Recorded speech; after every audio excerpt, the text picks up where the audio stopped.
কিছু কাজ অতি কষ্ট হলেও সুখের হয়, সেটা আজকে আমি বুঝতে পেরেছি। হ্যালো এভরিওয়ান, আসসালামু আলাইকুম। সবাই কেমন আছো? আলহামদুলিল্লাহ আমি ভালো আছি।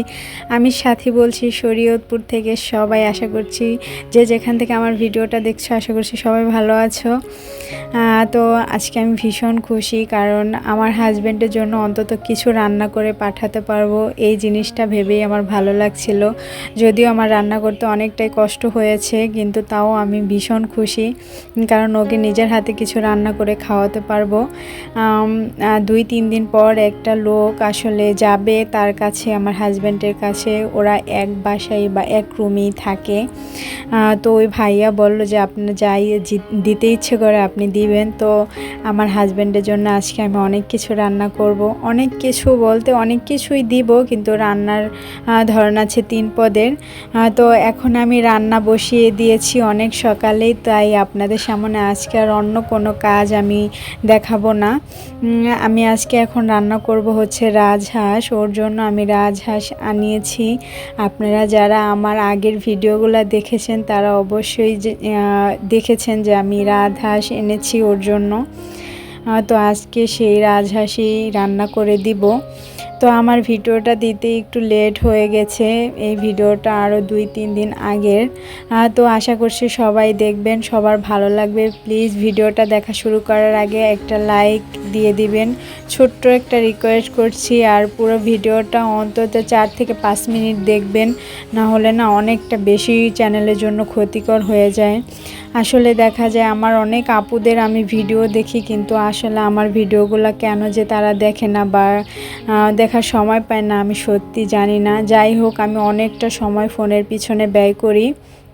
অনেক কথা বলে ফেললাম, এদিকে আমি রান্না করতে চলে আসলাম। হাঁসে অনেক দেখা যায় পেঁয়াজ লাগে, যদি পেঁয়াজটা বেশি দেন তো অবশ্যই হাঁসটা মজা লাগবে। তো আমি সব ময় মশলা দিয়ে পেঁয়াজ বাটা দিয়েছি, আদা রসুন বাটা দিয়ে ময় মশলা সব কষিয়ে ভালোভাবে নিতেছি। আর আজকের হাঁসটা আমি রান্না করব হচ্ছে কাঁচা জিরা দিয়ে। আপনারা সবাই হাঁস রান্না করবেন কাঁচা জিরা দিয়ে, দেখবেন এটার ঘ্রাণটাই অন্যরকম আসে, ভীষণ ভালো লাগে। তো যাই হোক, আমি রান্নাটা শুরু করে দিয়েছি। এর ফাঁকে আমার মা এসেছে আমাকে হেল্প করার জন্য। আসলে না হলে আমি পারতাম না, কেন নয় আমার বাবু অনেক জ্বালা যন্ত্রণা করে। আসলে ও ছোট মানুষ, তো দেখা যায় সারাক্ষণ আমার কোলে থাকবে, না হয়তো ও খেলা করবে, তার পাশে আমাকে বসে থাকতে হবে। তো ওর পাশে বসে থাকলে তার আমার কাজ হবে না, যেহেতু অনেক রান্না আছে আজকে। তো পুরো ভিডিওটা দেখতে থাকো, দেখতে পাবে যে আমি কি কি রান্না করছি। আর সত্যি বলতে যে ও আসলে বিয়ের পর আমি ওকে ভালোভাবে রান্না করে খাওয়াতেই পারিনি, এটাই আমার কাছে অনেক বেশি আফসোসের।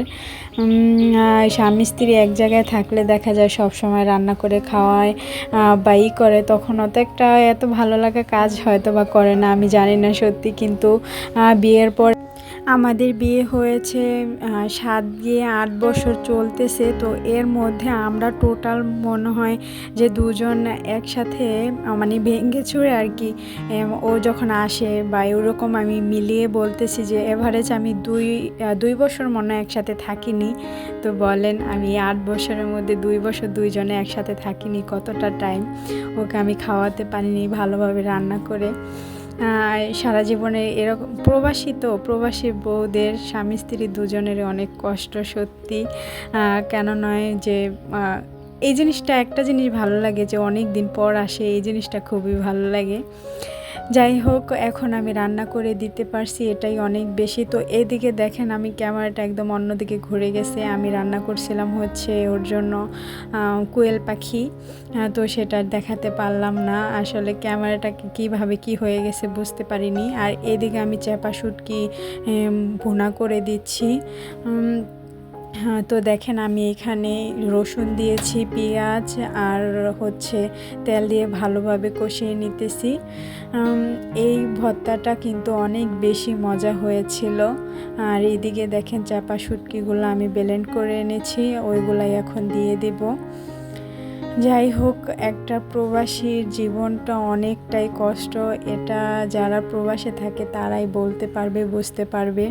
ও সারা দিন কাজ করে এসে রাত্রিবেলা রান্না করে খায়, এই জিনিসটা ভাবলেই অনেক কষ্ট লাগে। তখন মনে হয় কি টাকা পয়সা কিচ্ছু ভাঙবো না, 1 টাকাও ভাঙবো না, এরকম মনে হয়। আসলে আমার মতো কার কার মনে হয় অবশ্যই জানাবেন। আমি এই জিনিসটা, ওর কষ্টটা যখন নিজে ফিল করি তখন ভাবি যে 1 টাকাও ভাঙবো না, কোথাও অন্যথা খরচ করব না। যাই হোক, এরকমটাই ভাবা হয় আমার। তো সেটা তো আর হয় না, এক এক ক্ষেত্রে এক এক জায়গায় ভাঙতেই হয়, টাকা খরচা করতেই হয়, যেহেতু আমাদের জন্য এত কষ্ট করতেছে। আর এদিকে আমি যে চেপা শুটকিটা দিয়ে দিয়েছি, তো মাঝখানে অনেকটা সময় আর কি আমি আপনাদের সাথে শেয়ার করতে পারলাম না। তো যেদিনকে আমি দিয়ে আসছিলাম, তো সেদিনকে ছিল ভোট আমাদের এইখানে। সত্যি বলতে এই জিনিসপত্রগুলো দিয়ে আসার চক্করে আমি আর ভোটই দিতে যেতে পারিনি। যাই হোক, আসলে দুই পাশে অনেক মানুষ ছিল, তো আমি একটু শর্ট নিলাম যে আমার বন্ধুদের দেখাই। ভোট দিতে যেতে পারিনি, এটা অনেক বেশি আফসোসের। আর একটা কথা, যারা বলেন যে শরীয়তপুর দেখতে সুন্দর না, শরীয়তপুরের অনেক কোনো ঘোরার মতন প্লেস নেই, তারা এই যে আটের পাড়ার রাস্তাটা দিয়ে একটু হাইটেন। আমি আপনাদের কথা দিচ্ছি, এই নিরিবিলি পথটা যদি ধরে আপনাদের ভালোবাসার মানুষের সাথে বা ভালো লাগার মানুষের সাথে যদি হাঁটেন না, মন একদম ফ্রেশ ভালো হয়ে যাবে, আমি গ্যারান্টি দিতেছি। আমি যখন যাচ্ছিলাম, এত সুন্দর বাতাস আর একদম নিরিবিলি একটা পরিবেশ, অনেক ভীষণ ভালো লাগছিল। তখন আমার ইহানের বাবার কথা অনেক মনে পড়ছিল যে ও যদি থাকতো তাহলে আমি সত্যি রিক্সা থেকে নেমে আমি হেঁটে যেতাম, এতটা সুন্দর। আপনারা যদি ভালোভাবে খেয়াল করেন, দুই পাশটা সবুজ, দুনো পাশেই আপনার ধান ক্ষেত, আর একদম স্লিম রোডগুলা যাচ্ছে, আর দুই পাশে ফল ফলাদির গাছ লাগিয়েছিল। আর তারের খাম্বা বলি আমরা যেটাকে, ওইটা দুই পাশে তারগুলো একদম সোজা গেছে। তো আমার কাছে ভীষণ ভালো লাগছিল। আসলে এই পথ ধরে হাঁটতে অনেক ভালো লাগে। যাই হোক, অনেকটা পথ, অনেকটা জার্নি করেছি আমি। আর ওই দিনকে আমার উপর দিয়ে অনেক বেশি চাপ গেছে, তাও আমার কাছে অনেক ভালো লাগা কাজ করছে। একটাই কারণ, আমি আমার হাজব্যান্ডকে কিছু রান্না করে দিতে পারছি। তো এটার আমি যখন ভিডিও আপলোড দিয়েছি, বা আমি যেদিনকে আজকে যেহেতু আমি এই ভিডিওটা আপলোড দিব, তো এর মধ্যে একটা ঘটনা ঘটে গেছে। আমি যে দিয়ে আসছি আমার হাজব্যান্ডের জন্য এই খাবারগুলো, আসলে এগুলো ওর কাছে যাবেই না। পরবর্তীতে আমার মনটা এত খারাপ হয়ে গেছে, আমি আপনাদের বলে বোঝাতে পারবো না। এইটা নিয়ে আমি পরবর্তী ভিডিও আপনাদের দিব, তো আমার ভিডিওর সাথেই থাকবেন, তাহলে বুঝতে পারবেন যে আসলে কি হয়েছিল ওই দিনকে। যাই হোক, এই দেখেন কি সুন্দর কাপড়রা বাইক দাঁড় করিয়ে তারপর কথা বলছে।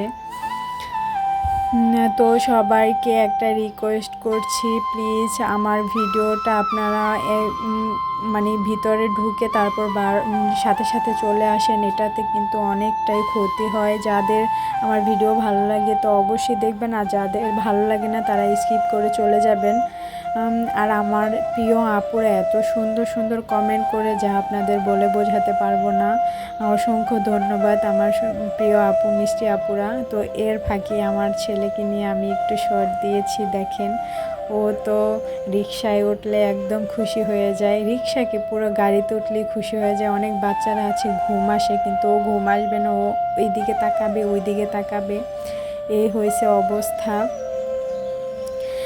তো আমার ছেলেকে নিয়ে এক এক জায়গায় আমি খুব কমই যাই, যেহেতু ছোট মানুষ, অনেক ফুরফুরে মেজাজে থাকে। ও বাজারে বা কোনো জনগণের সামনে গেলে আর কি কান্নাকাটি করবে।